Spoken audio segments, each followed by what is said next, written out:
हरे कृष्णा। सभी भक्तों का स्वागत है आज की भगवत गीता क्लास में। आज हम 12वें दिन पे हैं। पहले हम मंगलाचरण करते हैं। ओम अज्ञानतिमिरान्धस्य ज्ञानञ्जनशलाकया चक्षुरुन्मीलितं येन तस्मै श्रीगुरुवे नमः। श्रीचैतन्यमनोभीष्टं स्थापितं येन भूतले स्वयं रूपः कदा मह्यं ददाति स्वपदान्तिकं। वन्देऽहं श्रीगुरो श्रीयुतापदकमलं श्रीगुरून् वैष्णवांश श्रीरूपं साग्रजातं सहगण रघुनाथान्वितं तं सजीवं साधुवेतं सावधूतं परिजनसहितं कृष्ण चैतन्य देवं श्रीराधा कृष्ण पादान् सहगण ललिता श्री विशाखान्त विशांचा। हे कृष्ण करुणा सिंधु दीनबंधो जगतपते गोपेश गोपिका कांता राधा कांता नमस्तुते। तप्त कांचन गौरांगी राधे वृंदावनेश्वरी वृषभानुसुते देवी प्रणमामि हरिप्रिये। वाञ्छाकल्पतरुभ्यश्च कृपा सिन्धुभ्य एव च पतितानां पावनेभ्यो वैष्णवेभ्यो नमो नमः। जय श्री कृष्णा चैतन्य प्रभु नित्यानंद श्री अद्वैत गदाधर श्रीवासादि गौर भक्तवृंद। हरे कृष्णा कृष्णा कृष्णा हरे हरे हरे राम राम राम हरे हरे रामाय रामभद्राय रामचंद्राय वेदसे रघुनाथाय नाथाय सीताय पते नमः। नमः विष्णुपादाय कृष्णपृष्ठाय भूतले श्रीमते भक्तिवेदांता स्वामिनि इति नामिने। नमस्ते सारस्वते देवे गौरवाणी प्रचारिणे निर्विशेषा शून्यवादी पश्चात देशतारिणे। हरे कृष्णा। सभी का बहुत बहुत स्वागत है आज की श्रीमद् भगवद गीता क्लास में। और हम पढ़ते हैं। कल चर्चा हो रही थी कि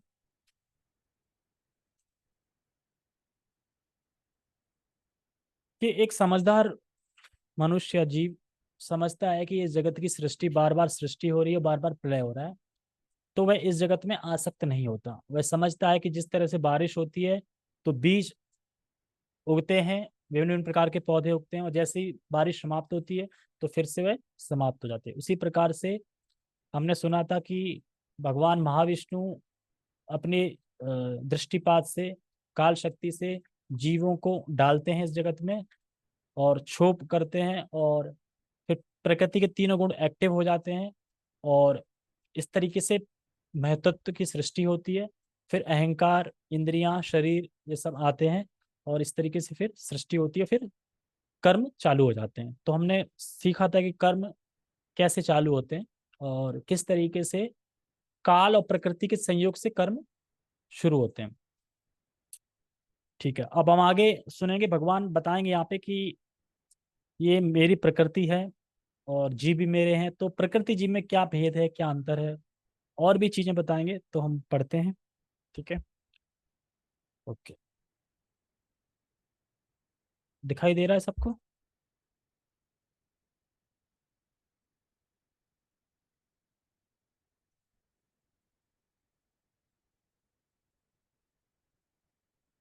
ओके, ठीक है, शुरू करते हैं।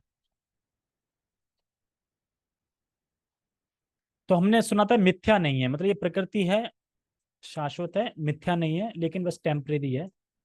ठीक है, सत्य है पर असत्य नहीं है। भगवान इसे मेरी प्रकृति कहते हैं।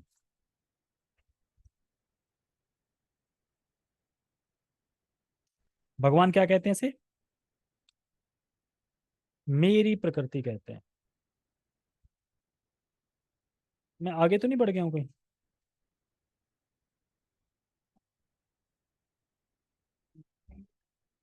सही यहीं से पढ़ना है ना?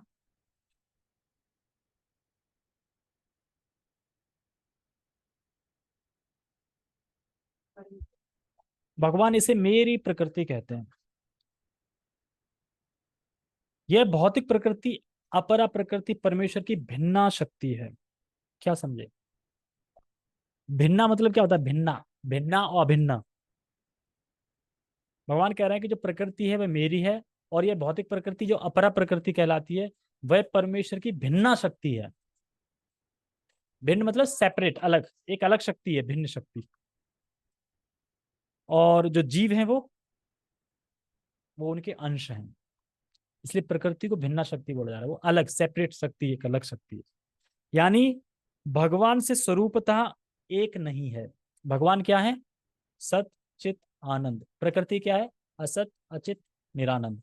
तो इसीलिए कह रहे हैं यह मेरी एक भिन्ना प्रकृति है, मतलब मुझसे अलग है, स्वभावतः मेरी जैसी नहीं है। लेकिन जीव जो है वो क्या है? वो स्वभावतः क्या है? सच्चित आनंद है। भगवान भी कौन है? सच्चित आनंद। इसलिए कह रहे हैं ये मेरे अंश हैं, कहते हैं ना अंश हैं, इसलिए बोलते हैं मेरे अंश हैं। उदाहरण, बादल में कितनी अग्नि होती है? बादल में अग्नि होती है? बादल में तो पानी होता है ना। अग्नि होती है। अच्छा, नहीं बता सकते कितनी अग्नि होती है? जीरो होती है। और सूर्य में कितना जल होता है? सूर्य में जल होता है कि सूर्य में अग्नि होती है? उल्टा उल्टा बोल रहे हैं। पर बादल की सत्ता किस पे टिकी है? यानी बादल की सृष्टि कौन करता है? सूर्य। लेकिन स्वभावतः दोनों ही अलग हैं बिल्कुल। बादल में क्या है? पानी। सूर्य में क्या है? अग्नि। लेकिन बादल की सृष्टि किसने करी? सूर्य ने। उसी तरीके से सृष्टि किसने करी प्रकृति की? भगवान ने। लेकिन स्वरूपता है कितना भिन्न, अलग बिल्कुल। तो एग्जाम्पल इसीलिए दे रहे हैं सूर्य का। तो प्रकृति स्वरूपता ही पूरी तरह अलग है। यानी प्रकृति भगवान पे आश्रित रहती है, उसी प्रकार से बादल भी सूर्य पे आश्रित रहते हैं। यानी बादल की सृष्टि सूर्य ही करता है। और फिर हम कहते हो बारिश होने लगी भाई, सूर्य ही मतलब कि सृष्टि कर रहा है बादल की, और फिर बादल बारिश करते हैं। तो यानी किसके वजह से पानी बरसता है? सूर्य के वजह से। सूर्य तो हो गया ना पानी बरसाने वाला। लेकिन हम क्या सोचते हैं सूर्य अलग है बादल अलग है, सृष्टि वही करता है। यानी बादल सूर्य पे ही आश्रित है, उसी प्रकार से प्रकृति भगवान पे आश्रित है, लेकिन स्वरूप से बिल्कुल भिन्न है, अलग है। इसीलिए बोल रहे हैं कि परमेश्वर की भिन्ना शक्ति है, इसलिए भगवान कह रहे हैं मेरी प्रकृति है।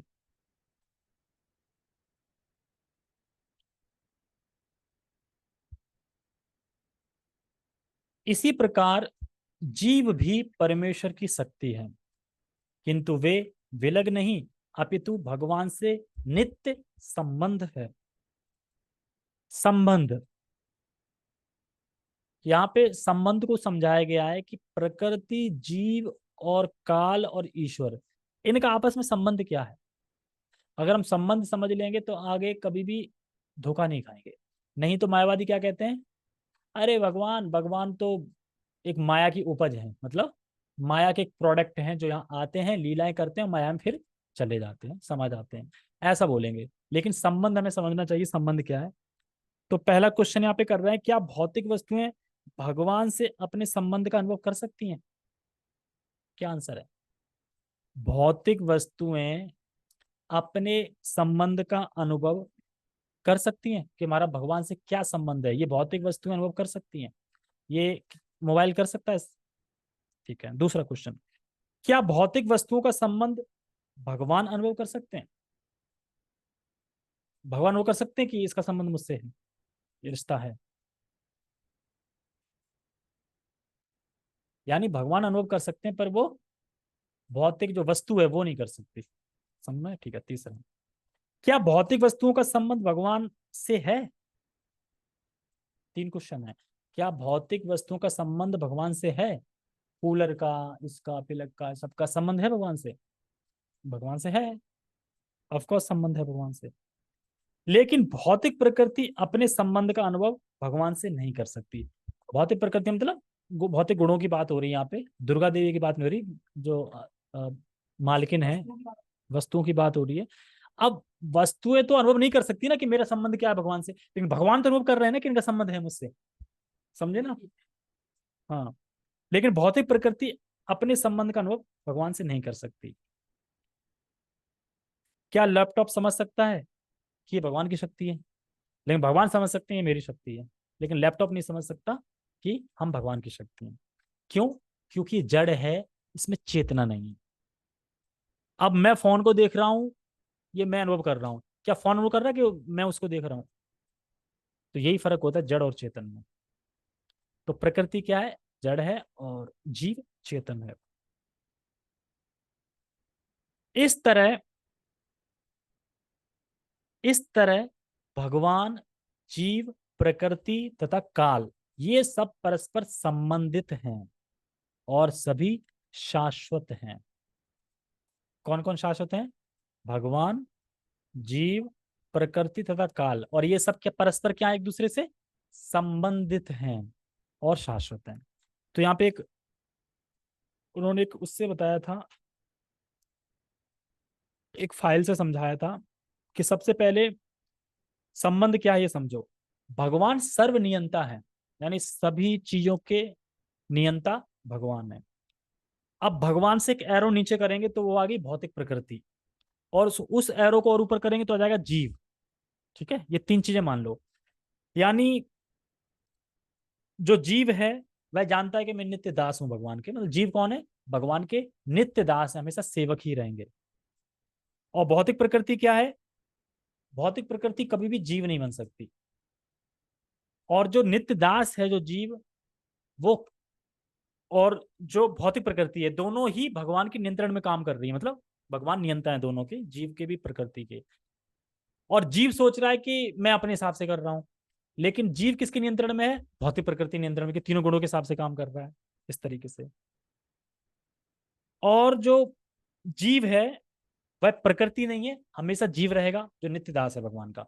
और जो प्रकृति है वह कभी भगवान नहीं बन सकती। लोग कहते हैं ना कि प्रकृति ही सब कुछ कर रही है, प्रकृति भगवान है।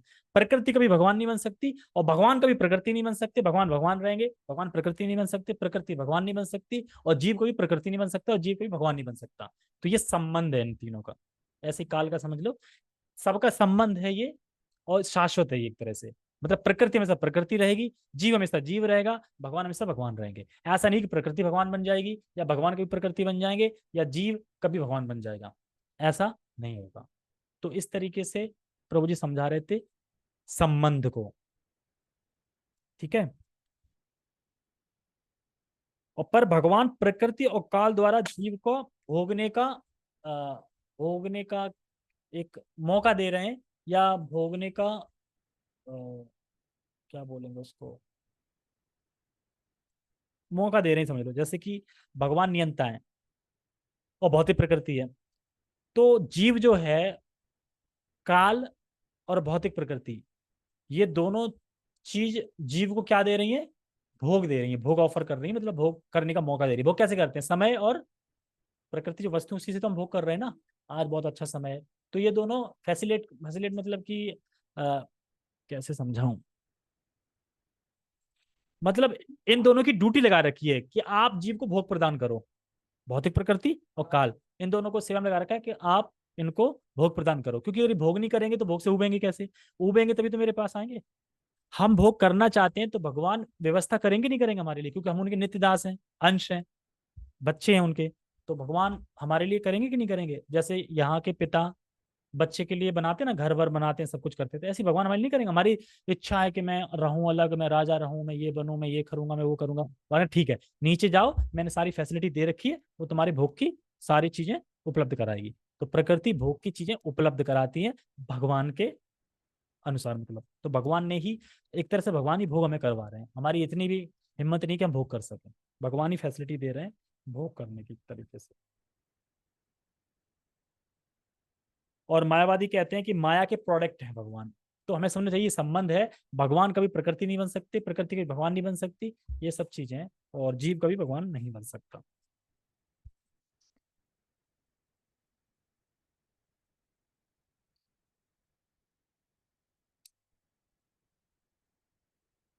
ठीक है, आगे बढ़ते हैं। हाँ, और ये भी समझना चाहिए कि भौतिक जगत में भगवान जीव को कैसे नियंत्रण कर रहे हैं, काल और कर्म के हिसाब से। भगवान इस भौतिक जगत में जीव को नियंत्रण कैसे कर रहे हैं, मतलब कैसे कंट्रोल कर रहे हैं जीव को। तो बताते हैं काल और कर्म, यानी कर्मानुसार और काल के प्रभाव में। इसी से कंट्रोल हो रहे हैं। कर्मानुसार अपने कर्म कर रहे हैं, और काल के प्रभाव में कर रहे हैं, यानी समय के प्रभाव में कर रहे हैं, और कर्मानुसार कर रहे हैं। तो इस तरीके से कर रहे हैं, और भगवान की अध्यक्षता में हो रहा है ये सब। और भगवान बाध्य नहीं है कि भगवान हमें फैसिलिटी दें, भगवान हमारे साथ कुछ करें, लेकिन भगवान करते हैं क्योंकि भगवान ने नियम बनाए हैं। लेकिन कभी कभी भगवान अपने भक्त के लिए नियम तोड़ भी देते हैं। कैसे, कब? जैसे कि एक भक्त का जो जन्म होता है, शुद्ध भक्त का, वह काल और कर्मानुसार नहीं होता। वह किसकी तरह होता है? भगवान की आज्ञा के हिसाब से होता है, भगवान की अध्यक्षता में होता है, भगवान के हिसाब से चलता है। जैसे कि भरत महाराज भाव के स्टेज पे थे, हिरण से आसक्त हुए और फिर उनका जन्म हुआ, तो क्या कर्म के अनुसार हुआ था? उनका लिखा था कर्म? नहीं, भगवान के अध्यक्षता में हुआ था। क्योंकि एक वह विशेष प्रकार का रस, विशेष प्रकार का भाव, मतलब कि चाहते थे भगवान से। तो भगवान बोला कि फिर आपको इंतजार करना पड़ेगा, थोड़ा एक विशेष प्रकार का रस चाहिए तो थोड़ा वेट करना पड़ेगा। तो इसलिए 2-3 जन्म दिए, फिर और उत्कंठा बढ़ाई उनकी, और फिर धाम को बुलाया। वरना तो वो भाव के स्टेज पे भी धाम जा सकते थे, लेकिन इस तरीके से बताते हैं। हाँ, कहाँ पे थे? हाँ, लेकिन दूसरी वस्तु कर्म शाश्वत नहीं है। हाँ, कर्म के प्रभाव अत्यंत पुरातन हो सकते हैं। हम अनादिकाल से अपने शुभ अशुभ कर्म फलों को भोग रहे हैं, किंतु साथ ही हम अपने कर्मों के फल को बदल भी सकते हैं, और यह परिवर्तन हमारे ज्ञान की पूर्णता पर निर्भर करता है। हम अपने कर्मों को बदल सकते हैं, और ये कब बदल सकते हैं? ये हमारे जो ज्ञान है, ज्ञान की पूर्णता पे निर्भर करता है कि हम अपने कर्मों को बदल सकते हैं कि नहीं बदल सकते हैं, ज्ञान की पूर्णता को। तो इसको समझते हैं, क्या समझाते हैं इसमें? इसमें बताते हैं कर्म बंधन क्या है। जीव अनादिकाल से भोग वासना से वासित है। जीव यानी हम अनादिकाल से भोग वासना से वासित हैं।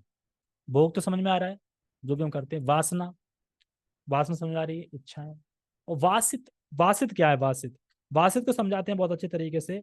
जैसे किसी खाने वस्तु की महक रह जाती है वस्तु के हटने के बाद भी। इत्र को ले लेते हैं, चलो।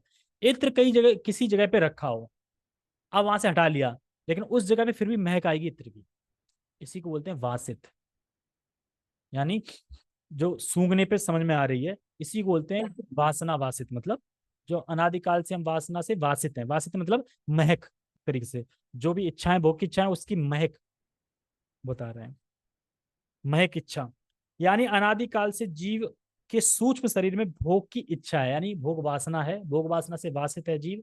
और अनादिकाल से मतलब महक बनी हुई है भोग इच्छा की। और ये महक कहाँ रहती है? मन में रहती है। मन करता है ना, चलो यार ये करते हैं आज, चलो आज वो करते हैं, चलो ये करते हैं। तो ये भोग वासना की जो इच्छा है वो मन में रहती है।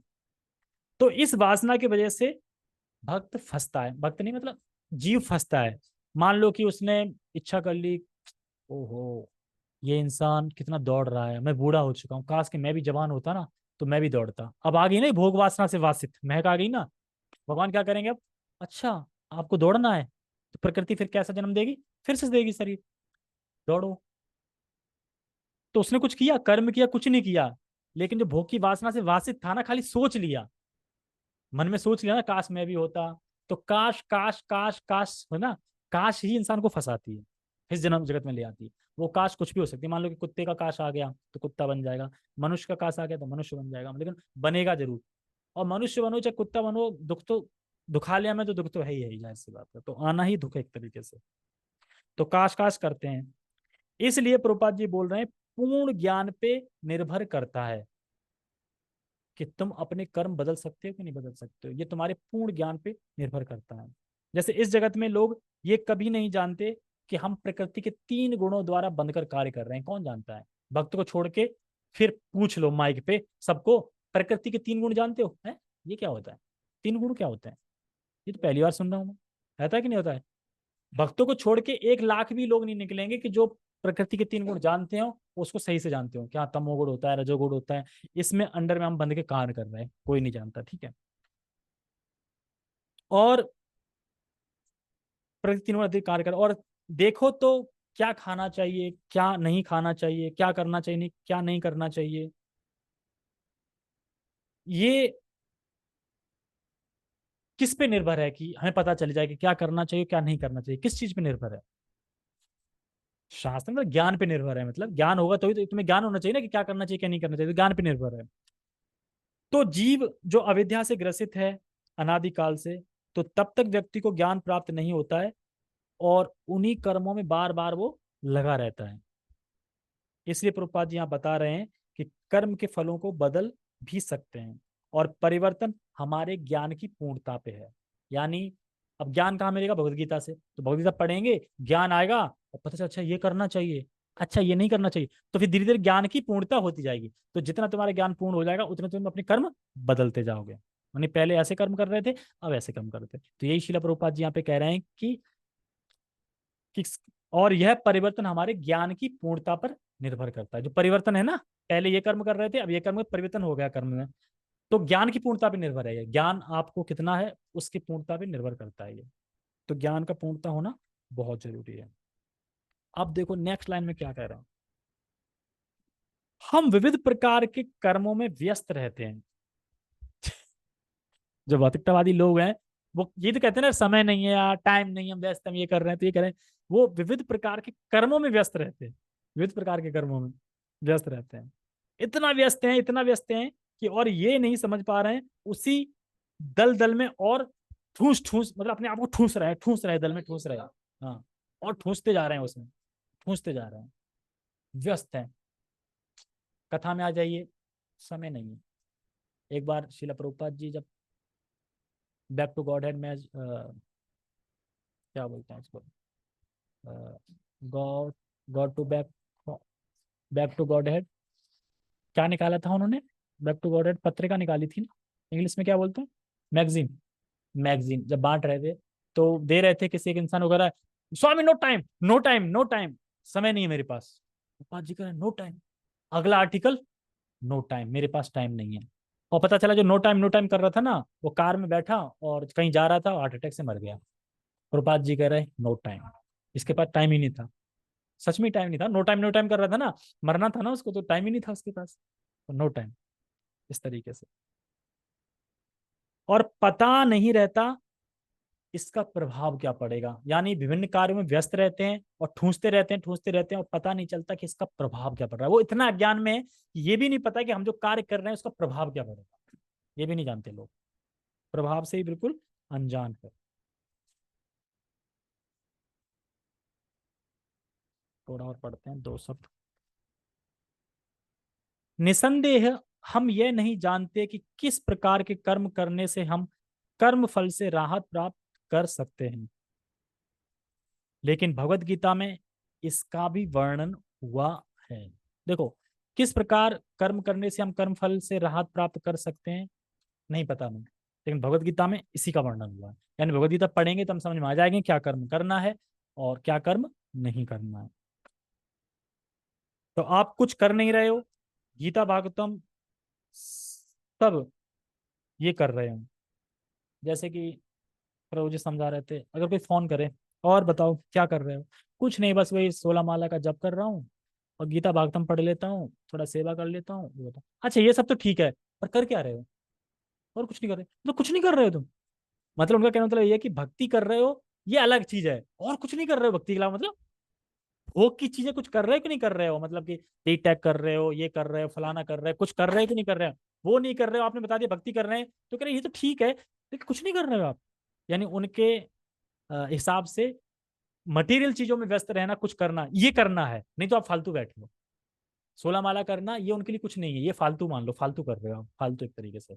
ये आप लोग 1 महीना सुबह सुबह नहाते हो, ये दीप दिखाते हो, ये क्या पागलपंती है? अब उनको पता ही नहीं है, शास्त्र पढ़ेंगे तभी तो पता चलेगा ना।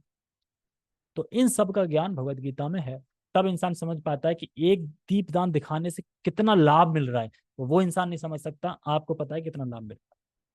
तो ये सब चीज हमें गीता पढ़ेंगे तो पूर्ण ज्ञान होगा, समझ पाएंगे, अपने जीवन को बदल पाएंगे। तो इसलिए गीता में पढ़नी चाहिए, अपने जीवन को बदलना चाहिए, और ताकि हम अच्छे कर्मों में लगें और जल्दी जल्दी से जो हमारा जीवन का परम लक्ष्य है कृष्ण प्रेम प्राप्ति, वो प्राप्त कर सके। ठीक है, तो सभी का बहुत बहुत धन्यवाद। किसी का कोई प्रश्न है?